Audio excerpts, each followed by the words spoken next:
It's pretty good. That's a definitive dad joke right there. That's a very good. That's the daddiest joke of all dad jokes.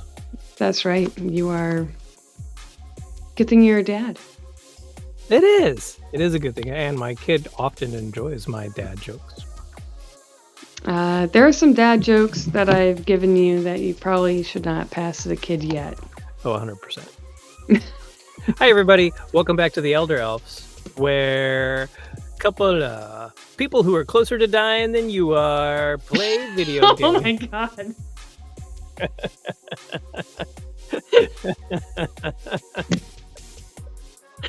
Wow. It puts a different spin on it, doesn't it? It is. Do you think that we'll update from the elder elves to the decrepit elves as we like move into our years? The elder elves, the dead elves, the the dead elf society is what is where we're going next. Poets, artists, tables in this stream. I don't understand. Thanks for coming back, everybody. We're in this is part three of Dungeons and Dragons, where we're kind of walking through playing, creating Dungeons and Dragons. Really, we're just kind of going through it step by step. So if you're starting out playing the infamous TTRPG Dungeons & Dragons, this might be a good place to start. You get a little step-by-step guide, or if you know somebody who is, you can toss it over to them. Maybe they'll get some use out of it. And even if you're not, you might still enjoy it. You never, ever know. That's right. And today we're going to I think we decided to do 5e first, right? Which is me. Yeah. We're going to make a character in 5e, and we're going to kind of walk through it. We're probably not going to dig into the nitty-gritty details of every single solitary thing because our show is only so long. But we're going to touch on like the fun things and the basics and the things we like, the things we don't like. More or less. Which, yeah. I mean, the player's handbook is super generic. Like, yeah. As you get into like the supplemental stuff, there'll be different classes and races that you can start dipping into. There's subclasses that you are not having access to in the player's handbook. So of course you gotta, spend that money to get those extra subclasses and magical items and stuff like that. I use D&D Beyond to do a lot of my character builds. There are a lot of people that still love the pencil paper kind of layout, and that's cool. I found that once I got D&D Beyond, and this is no we're getting paid for this or anything like that.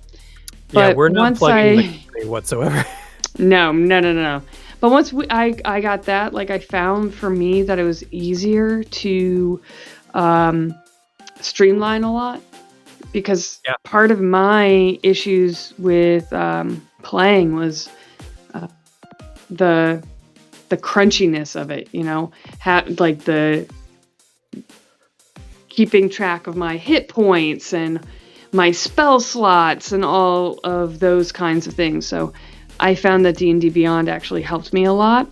That's not to say it's the same for everybody, but a lot of my players, when we play Dungeons and Dragons together, they utilize that tool, and it is a tool. It's very easy if you're very new to it. Like if you're just starting out, because it's a step-by-step kind of process. So it really helps you understand the layer of it and where you need to go next. So if nothing else, do it once if you've never created a character before, and you'll kind of know basically where you stand with everything. Yeah. We're gonna do a pen paper kind of build tonight, just to show you how it runs. So let's get into it a little bit. When you open up this book, it feels very daunting because it is pretty thick. But really, it walks you through literally how to begin. It gives you from choosing your race, your class, to actually rolling for all your character traits and all of that. Yeah. So really, your step one is, do you want to choose class or race? Colin, what would you like to do tonight? Do you want to choose your class or choose your race? I will tell you so there's two ways I create a character. One is more story-based. So if I get an idea in my head about a character I create, I'll build it down. So I'm almost going like, in a lot of ways, jumping to the end where you sort of decide who your character is and the story behind it, everything like that. And then I work backwards. The other way I do it when I kind of don't have a launching off part is I'll roll my stats and then I'll build it up from where my stats are. So that's what I'm going to do right now. I'm just going to roll and get my stats. And there's kind of different ways to do this. I only do it the one way where you roll 4d6, drop the lowest, and that's one of your stat numbers. And so you'll do that 6 times and you'll get strength, dexterity, constitution, intelligence, wisdom, and charisma. But you can put them in any order. You don't have to go one at a time. All right. And this is the part where I do math, which is never good. So that's 13. You got a 13. Okay. Oh, that was a good one. I got 13 again.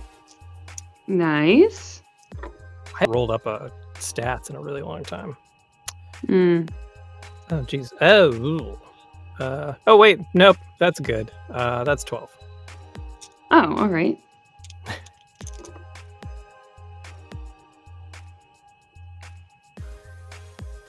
$12 again.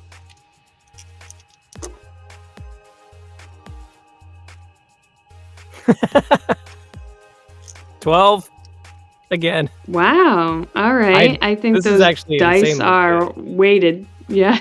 I know. That's great. All right. 3, 4, 5. All right. Last one. Okay. 13. Okay.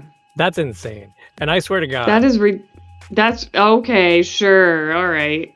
I should have rolled them on camera. I mean, we heard you dropping them, but... You didn't hear me dropping them. 13, all right, 13, so where 13, would you... 12, 12, 12. Jesus. Where would you put those? I think for something like this... Okay, so this is where my brain goes if I'm rolling the dice first, right? Mm-hmm. I don't have any weak points for this character, right? I don't have what you would call a dump stat. So there's no weakness that I can start at and be like, oh, that's his failure. So I'm gonna kind of have to almost treat this person like a superhero, essentially. They're definitely above average. Yeah. So I think what I would want to do... I think what I would do is I would then choose the species the class that I want, because the class is way more dependent on the stats than anything else. And I think for this I'm gonna do a barbarian. Okay. Because barbarian's already pretty loaded, and this is just gonna make them super loaded. So I'm gonna pop into my D&D Beyond, and I'm gonna pick barbarian. Now in the book, it tells you to what stat. I know, but these people might. It tells you when you're looking at strength and dexterity, it gives you what it measures. It gives you a layout of what it measures and what classes that would be important for. And if you pick a specific race, what bonuses you get to that particular stat. So he's choosing barbarian, and if you look or you go into it, you see that barbarian strength is what is going to be super important for a barbarian. And that gives you some ideas of what kind of race you could do that utilizes that stat and gives you a bonus to it. And you can choose one of those races, or you don't have to. You could decide to go a completely different route, but they do give you a layout that you could choose. And if you do want to do it on D&D Beyond, let's see if I can actually get this. It might be backwards. We've tried to do this before. Can't really see it, right? No. Okay, well, no, you can't see it. So when you go through it, if you do use this, it does give you little pop-ups about like what you need to add. So like I'm going to add proficiencies for this guy. I'm going to give him a proficiency in survival because I can pick 2, and intimidation because I feel like big strong guy intimidation. That's just going to give him an extra kick there. Proficiencies are just bonuses for a character. So if you have to choose a proficiency, it just means that if you had to roll the dice for that particular ability, like say you walk into a room and you want to investigate something. If you have a proficiency in investigation, you get a bonus to add to your dice roll. That's all that means. Which comes in handy, especially if you don't roll 6 double digits like I did. Yeah. The proficiencies can really like help to balance out your character and maybe help those weaker spots. So that's something to keep in mind. Yeah. And then I don't think we have to go through everything, but for each class, you're going to have particular things that class can do, and especially at different levels. So like I get rage.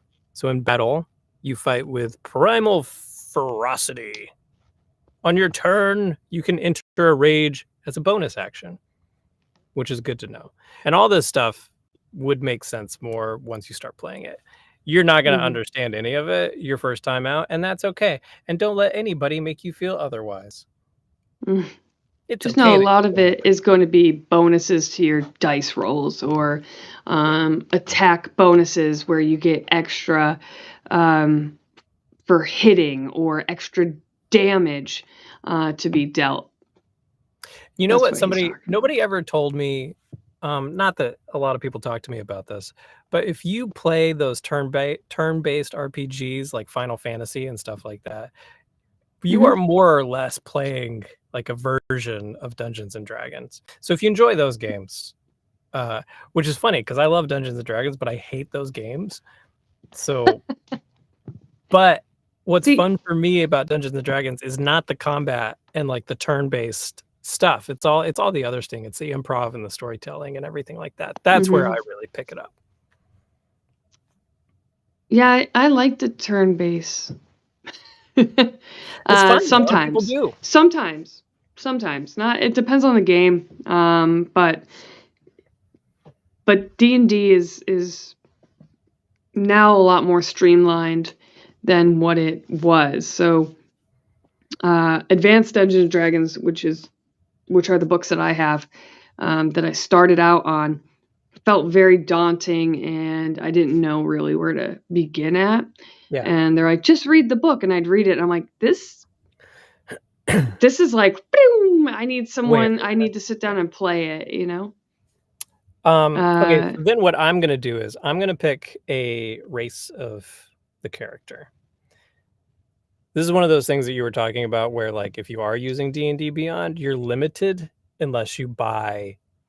You can buy the books that the characters come in, or you can just buy the specific things. Mm. So I'll do one everybody would have. Let's see. Hmm. No, that's silly. You got mountain on this end. I see mountain dwarf, dragonborn, half orc, human. So 3 of those you get +2, and 1 you get +1 because humans Wah, wah. are the. I'm gonna do half orc. Okay. Yeah. So I'm Okay. imagining you'll take one of those 13s and put it into strength. Absolutely, I'm gonna do that. So yeah, And so what we're then you'll talking get, about is putting it in your ability scores. yep. So half orcs get a +2 to that stat. So right now he's looking at 15.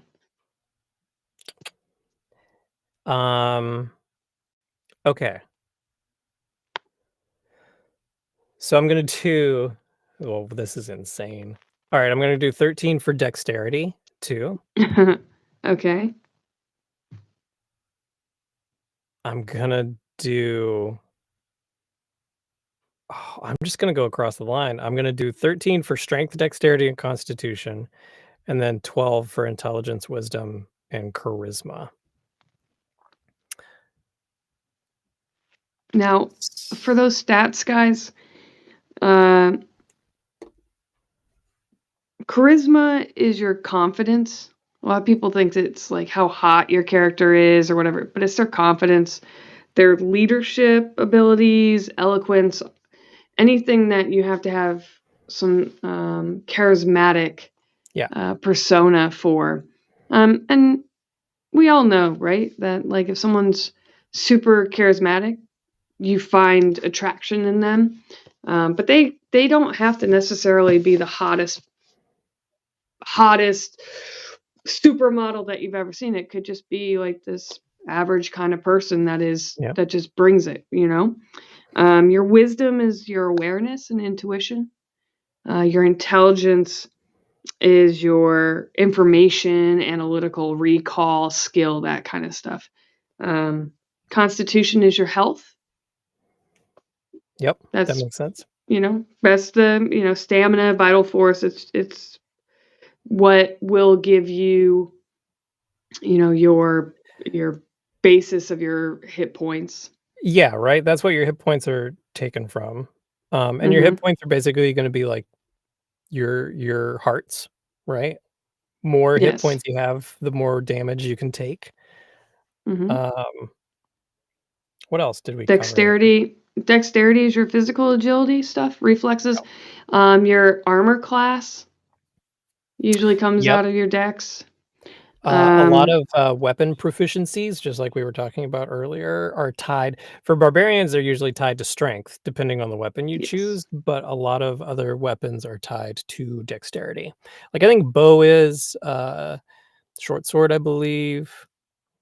And there's finesse Yeah. like martial and Yeah. when they break it out, and you'll just look and see, oh, what is my character capable of using? And it depends on your class. And okay, what kind of armor can I wear? Well, that depends on your class and your race too, and that kind of stuff. Okay, so those are basic agility or ability scores. Okay, so one feature in D&D Beyond, which is in the books somewhere, but is background descriptions. Probably don't have time to dig into this right now because there's a ton, but these are basically just like story prompts that you can apply to your character. Some of them come with bonuses and proficiencies and things like that, like folk hero and what's another? Just entertainer, gladiator. Like, I'll make this guy just a gladiator just because it's right there for me. Things like that. But that's all fun, and if you don't wanna do any of that, you don't have to. If you got a full story in your head about a character you wanna do, just roll with it. You don't have to do any of this, but if you're having trouble or you don't know what to do, these background suggestions are awesome. They're really helpful. Mhm. And, that's what your DM is for too, like, Yeah. "Hey, this is what kind of the story I wanna do, what do you think?" And, um, we want you to have a fun experience along with us, it's collaborative, it's a collaborative experience. Uh, so you know, for me, when I DM, I'm open to basically everything, and I say, how can we Yeah. fit it into the parameters of what we have, and also it's hard, right? You want to have this whole big backstory to your character when you first start. Look at it how this character is amazing wise, and look at everything that they've done. But sometimes you have to look at it as you know, depending on what your background is, you know, are they this young kind of person, or have they been around? Have they seen stuff? And then if they are in that super experienced level, you have to give yourself some room for more adventure, you know? Right. Also, you want to, if you are, like, really digging into the story, think about think about the fact that, like, okay, what level are you starting at? Because some people start games at different levels. If you're level 1, do you wanna have a lot of experience and you're coming into this, but you're, quote, unquote, "weaker" as a character or have less spell slots or, less cool things that you can do, and, do you wanna take that person as, like, kind of a newbie and grow him? Or do you wanna have, like, one time I made a character, and I kinda went out on a limb, and even though they were, like, an earlier level, I made them an older soldier so that, like, yeah, their dexterity was low and their constitution was low because they were actually, like, an elderly person. So and they were in wars, so, all their knees were janky and everything like that. I So you like can that. do fun stuff too, like, you don't have to just not every character has to be first year Hogwarts student, if you Mm-mm. wanna play level 1. Um, Next up is equipment, and for a lot of things, you come with different starting equipment, like, this is giving me a great axe or any martial melee weapon, I'll pick a great axe, why not? My guy can get 2 hand axes or a simple weapon, I'll pick a simple weapon because then I have more choices, and oh, let's go short bow. That might be fun because I have a really high dexterity, so I can actually fire a short bow. Um, and then okay, so because I picked a background, my gladiator has, equipment that comes with it too, and, you can pick that. Oh, this is funny. It suggests a love letter or lock of hair or trinket. Oh my god, lock of hair That's exactly what I was gonna say. that they Isn't that ripped off at crazy? someone as they're Yeah. running by. Well, it's just funny to me that, like, my options were a love letter or a lock of hair. It doesn't necessarily explain where the hair came from, but I kinda love They're that as, like, like, a story prompt. that is fantastic. Like, the story that can come out of just that particular Yep, item. yep. Um, my big gripe with D&D Beyond in particular is that you have to pick musical weapons or musical instruments. Oh my god, and there's so many. There's so many, and, like, not every I don't necessarily want my barbarian to have bagpipes, but that's what he's gonna have because I kinda have to Have pick a musical instrument. Well, it's like, where do they keep them? Have you seen how big a dulcimer is? Like, No. hold on, everyone. Like, there's like all these musical instruments that you can choose that your character is like sporting, and it's like you're sitting around a fire, and suddenly this halfling, right, Ding, ding, was ding, like, ding. hold on, we need some music. Digs into their sack, their book bag that's not very big, and suddenly out pops this dulcimer. Or they're carrying the dulcimer the whole time, and it's like the size of their body. And they're like, hold on, let me get this thing going. Do, do, do, do. And look, we Like, know about bag of holdings, okay? Anybody we who's do. experienced is saying, "Oh, well, it's just in a bag of holding, blah, blah, blah." Like, yeah, whatever. If you're level 1 halfling You don't have rogue, one. you don't have a bag of holding. Get over it. No. It's on your No, back. you don't. And That even dulcimer then, is gonna break first fight. First fight, that's gonna get an arrow in it. I'm waiting for someone to be like, can I use my dulcimer as a shield? Yes, absolutely do it. Your It DM will would take 2 so hits and then it'll break. Yeah, this is gone. Just gone. And whatever, you get some gold pieces and, um, probably costuming or clothing or a cloak, something like that. But that's basically, I mean, like if I wanted to just end it there, boom, I'm done. I've got a character. I've got all the stuff that I need. And so all those, uh, wrapping it up really quick, the ability Mhm. scores, that's gonna give you bonuses as well, just like your proficiencies. So, like Miranda was saying, I got a +2 to my strength, I got a +1 to my dexterity, and a +2 to my constitution. All these things really help you when you're rolling the dice, either in a fight or just kind of in story mode.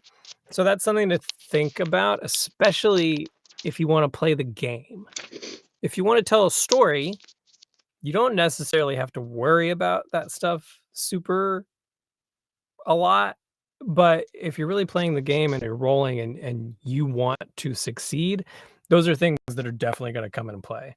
Because 'Cause I've played characters before with crappy ability scores, uh, and it's very hard to play the game and not just die all the time. So that's something to bear in mind. And then, Yes. yeah, if you wanna build a wizard or if you wanna build a sorcerer, things like that, you got spell slots to deal with, and you have picking your spells and a spell book and everything, but we can get into that later or at some point or whatever. But next time, you're or whenever. I love it. No, Whatever. whatever. But next time, Miranda's gonna build a character from 2, right? Is it version 2? Yeah, it's the advanced second Ooh, edition. But the yes. advanced 2nd edition. So that's what she's Yeah. gonna do. She's gonna build that. So tune in next Tuesday and watch that. If you wanna miss us, you can probably subscribe to us on whatever you're watching or listening to us right now. You can also like us, and you can just tell people that you know about us, and that'll get other Mhm. people to like us, and then we can keep doing this with that in mind so that, we can just rock and roll. Because But quite anyway, frankly, we'll probably still do this. we'll probably still do it. But just, if people like us, we'll feel better It'll about be doing it. yeah. We'll feel like we're actually liked Yeah, and that yeah. people enjoy watching my ADHD spiral and focus on things. And me, And Colin really? is very good. Yep, that's right. Oh, it's a big one. Oh, too Oh, far, too far. oh. I asked the wrong question that time. Anyway. I'm a voice actor and a writer. You can find me at colincarlton.com or all over the internet at Colin Carlton VO. And Miranda, your stuff. And I'm a writer with the question mark. And you can find me all over the place as Obscure Abrasion. I'm kicking around on Threads now, which is amazing. And I am starting to do artwork again. So, Yeah, high there's five. no question mark about that writer thing. It's almost You there. lie. It's almost It's getting there. Okay. Join us next week on another great adventure of Dungeons and Dragons. Okay, good night, everybody.